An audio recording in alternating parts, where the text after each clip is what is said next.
Bueno, como ya vimos, de a poco el paraíso prometido por la revolución industrial se revelaba imperfecto.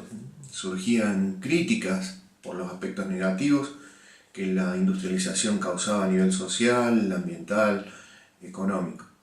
Pero también la calidad del producto industrial era cuestionada y no tardaron en surgir los críticos de una estética que se llamó el estilo victoriano. Veamos entonces cuáles fueron sus características estilísticas.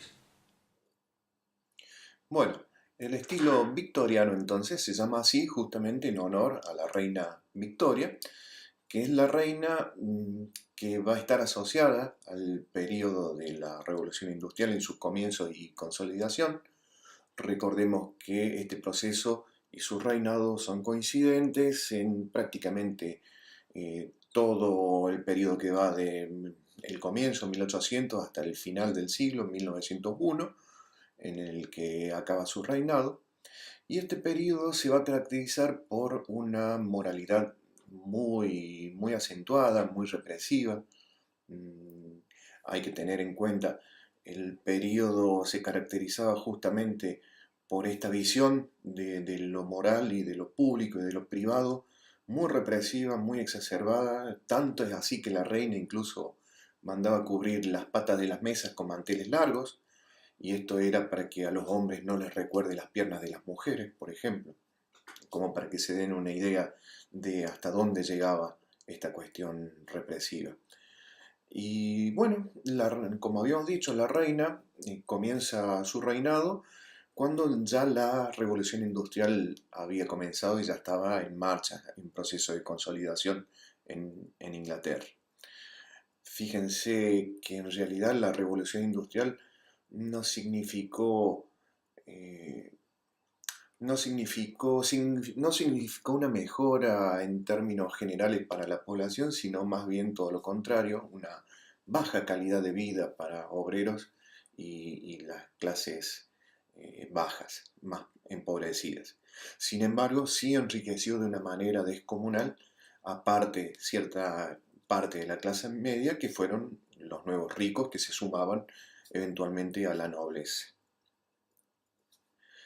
Para reforzar esta nueva posición social, estos nuevos ricos desarrollaron un cierto deseo por la ornamentación y la decoración ostentosa. Entonces, por ejemplo, si sos un nuevo rico y tu vecino tenía una silla elegante, la tuya tenía que ser más elegante todavía. Y daba lugar a esta profusión decorativa que se puede ver en la foto. Al mismo tiempo, esta acumulación de riqueza y bienes materiales derivó en una nueva y muy difundida fuerza cultural. Estamos hablando ya de la consolidación del imperio, el imperio británico, y lo que estamos viendo en este momento es una muestra internacional, un pabellón internacional, donde se exhibe justamente este crecimiento y este poderío, tanto cultural como económico, el periodo colonial de Inglaterra, donde el imperio británico está en su apogeo y controla una vasta porción del mundo. Todo esto gracias a justamente las colonias que iba estableciendo en distintas partes del mundo y los tratados comerciales que establecía con otras potencias de la época. El diseño victoriano, el diseño de la época de la reina Victoria, celebraba justamente esto, empleando artefactos, patrones y estilos de todos los países que estaban colonizados y estaban bajo la órbita del Imperio Británico. Entonces, como estamos viendo, un cuarto podía estar decorado con estilo hindú, mezclado con antigüedades egipcias, y era todo como una mezcla que de alguna manera se intentaba consolidar y hacer que funcione. Las características entonces son este exceso y al mismo tiempo lo ecléctico, el eclecticismo, la mezcla. Esto hoy nos parece excesivamente recargado, pero hay que tener en cuenta que en esos tiempos era símbolo de opulencia y de la fortaleza del imperio. Entonces ahí podemos ver pieles del África, por ejemplo, alfombras hindúes, eventualmente alguna katana que venga de Japón, una corona, papel tapiz, libros, muebles. Bueno, toda esta profusión de alguna manera estaba simbolizando la opulencia del Imperio Británico. En términos gráficos, ¿cómo era entonces la publicidad victoriana? Bueno, acá tenemos que tener un ejercicio mental, tenemos que imaginarnos, ponernos en la mentalidad de la época y hay que imaginarse la vida antes de la Revolución Industrial. Un periodo donde la mayoría se fabricaba su propia ropa y todo lo que había en casa estaba hecho a mano de manera artesanal. Y entonces la tetera en una casa nunca era idéntica a la tetera que tenía el vecino, precisamente por esto, porque era un producto artesanal único. Todo esto va a cambiar cuando las nuevas máquinas comiencen a fabricar duplicados exactos de ítems diversos a gran escala, de manera serial, de manera seriada. Los productos podían fabricarse en distintos colores o modelos y todo era muy accesible precisamente por este volumen productivo y la gente podía elegir el color eventualmente que más le gustara. Esto generó una competencia y los productores entonces empezaron a preguntar cómo hacer para que me compren a mí y no a la competencia. Este fue el comienzo de lo que hoy se concibe como el diseño publicitario. Para convencer a los potenciales clientes, los fabricantes recurrieron a avisos y pósters que ya no eran esos papeles impresos de mala calidad y en blanco y negro de unas décadas anteriores a la época de la Revolución Industrial. Lo que estamos viendo acá, fíjense, por ejemplo, es un aviso a todo color que está promoviendo gotitas de cocaína para el dolor de muelas. Entonces, al mismo tiempo que surgía esta necesidad, se inventaron máquinas para resolver y dar respuesta a estas inquietudes publicitarias y estas máquinas van a imprimir con mucha mejor calidad y van a mejorar enormemente el proceso litográfico que prácticamente va a dejar de lado todo lo que era silografía y calcografía, es decir, grabado en metal y grabado en madera. De repente había entonces muchas más posibilidades para la creatividad publicitaria. Fíjense, vamos a ver ahora un detalle de esta gráfica publicitaria, de esta pieza. Miren la calidad, el nivel de detalle, los colores, los sombreados, los matices. Realmente algo inconcebible apenas unas décadas atrás anteriores a la Revolución Industrial. Y es así entonces como las calles de las nuevas ciudades van a ser un campo de batalla publicitaria y lo que vemos acá en esta acuarela de 1835 es justamente eso. El autor, que es John Parry, está mostrando de alguna manera lo que era una escena de una calle londinense típica de la época, de las primeras décadas de 1800. Al mismo tiempo va a surgir una figura emblemática que es el hombre sándwich, en este caso es una mujer. ¿Y por qué sándwich? Porque está llevando un cartel que se cuelga a los hombros y que muestra una imagen tanto en el frente como en la retaguardia. En este caso estamos viendo una imagen de una suffragette, que las suffragettes justamente eran las mujeres que constituyeron un movimiento británico en favor del sufragio femenino.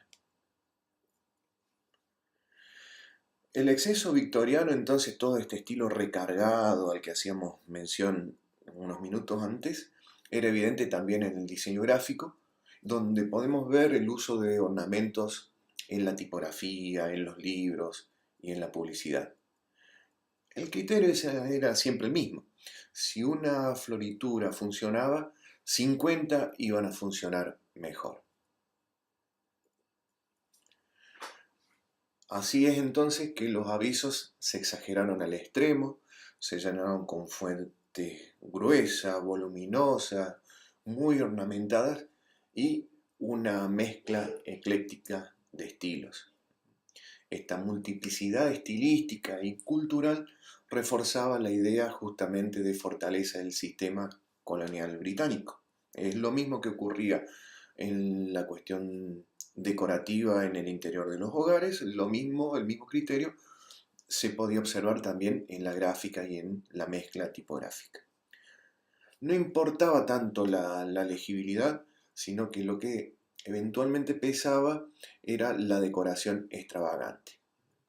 La incorporación de gente ajena a la tradición tipográfica, rigurosa, metódica, de alguna manera contribuía a este exceso y este estilo tan recargado.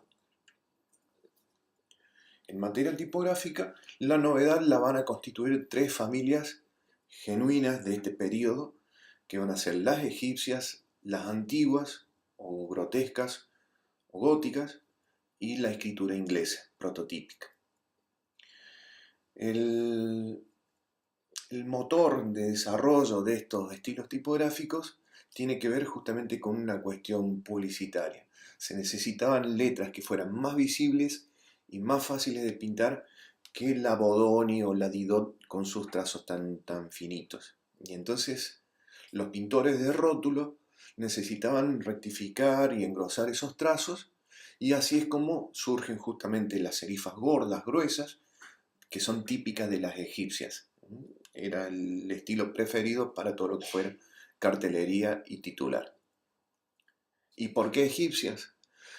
Bueno, hay que tener en cuenta que este periodo era un periodo de grandes viajes, descubrimientos y, bueno, el redescubrimiento por parte de los británicos del imperio o de la cultura egipcia antigua, de alguna manera estaba en los diarios, era una novedad y se tomó, como producto de esa novedad, se tomó el nombre para esta nueva tipografía que surgía en la época. Una nota de color, hay que detenerse un poquito en las grotescas, las antiguas, grotescas, ¿por qué? Porque bueno, así se las llamaba, se las veía como algo burdo, poco definido, grotesco, en el sentido de que bueno, eran dejados de lado, causaban más gracia, que se las veía como un producto poco acabado, en definitiva, por eso eran grotescas o góticas, como se le decía en Estados Unidos. Van a quedar subestimadas hasta que son redescubiertas en el siglo XX. Esto seguramente ya lo van a estudiar en tipografía. Entonces, por primera vez en la historia había una tecnología que permitía la reproducción masiva de imágenes a todo color y con enorme calidad. Fíjense el nivel de detalle de las luces, las sombras. Por primera vez en la historia, del rico al pobre, todos tenían acceso a las imágenes porque estos carteles y estos avisos estaban en la vía pública, en las calles. Ya no es como en la época medieval, que a las imágenes solamente tenía acceso a la gente que tenía un cierto nivel o que tenía una escala social privilegiada. Todo el mundo estaba expuesto a este tipo de imágenes y a esta calidad de reproducción gráfica. Sin embargo, este adelanto técnico no representaba el mejor arte de su tiempo. En vez de reproducir las pinturas de Monet, las imágenes eran más nostálgicas y sentimentales y mostraban a mujeres jóvenes, inocentes, muchos motivos florales, niños dulces, cándidos, angelicales. La gráfica victoriana en realidad estaba reflejando los cambios y los valores de su tiempo. Había una clara división de clases sociales, había restricción sexual y un código de conducta muy estricto. Lo que podemos ver acá en este aviso refleja justamente la mujer victoriana ideal, ese ideal que predominaba en la época, femenino. La mujer tenía que ser refinada, tenía que ser elegante como la tipografía que está al pie del aviso, el aire optimista. Fíjense un detalle. El tipo de escritura con el que está hecha la carta o el pie del aviso. Todo esto estaba destinado, todo esto era una gran estrategia para publicitar a la Coca-Cola como producto de clase. Un alto producto, no un producto burdo, popular, sino prácticamente como el té inglés, y por eso la mujer lo está sosteniendo prácticamente como si fuera una taza de té tradicional. Entonces, todas estas nuevas máquinas e industrias también de alguna manera van a hacer que el mundo se achique, las distancias se acortan y todos estos productos maravillosos van a llegar a lugares más lejanos en menor tiempo. El mundo se estaba achicando precisamente por las grandes innovaciones que, de la mano del desarrollo del ferrocarril o de la colonización y posterior redistribución de tierras en América, particularmente en Estados Unidos, todos estos conceptos se iban a trasladar, iban a cruzar los mares, allá donde había colonias inglesas o eventualmente había tratados comerciales, van a llegar todas estas ideas y este impulso. ¿Y cuál era el ideal o qué se promovía, qué idea se promovía con todo esto? ¿Qué llegaba de la máquina, de la mano de la máquina del vapor o a través del ferrocarril?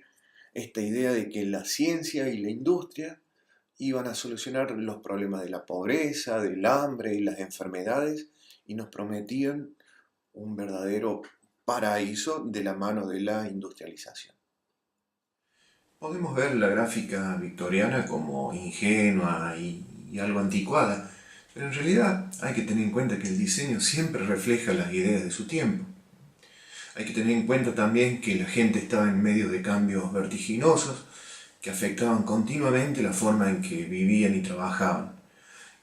Y para entenderlo un poco, yo les propongo que pensemos lo que ocurre en la actualidad cuando aparece una nueva tecnología digital que reemplaza a una vieja o una anterior versión de esa misma tecnología. Antes de aprender a usar la vieja ya surge la nueva, antes de aprender a dominar un programa o una app, ya tenemos una nueva y hay que desechar la anterior y es todo un vértigo infernal. Lo mismo ocurría en la época de la Revolución Industrial. Entonces, frente a esos cambios que eran tan acelerados, algunas personas van a proponer algunas alternativas superadoras, desde esas posturas críticas que hemos estado estudiando, o directamente se van a oponer y van a rechazar la actividad industrial y sus productos.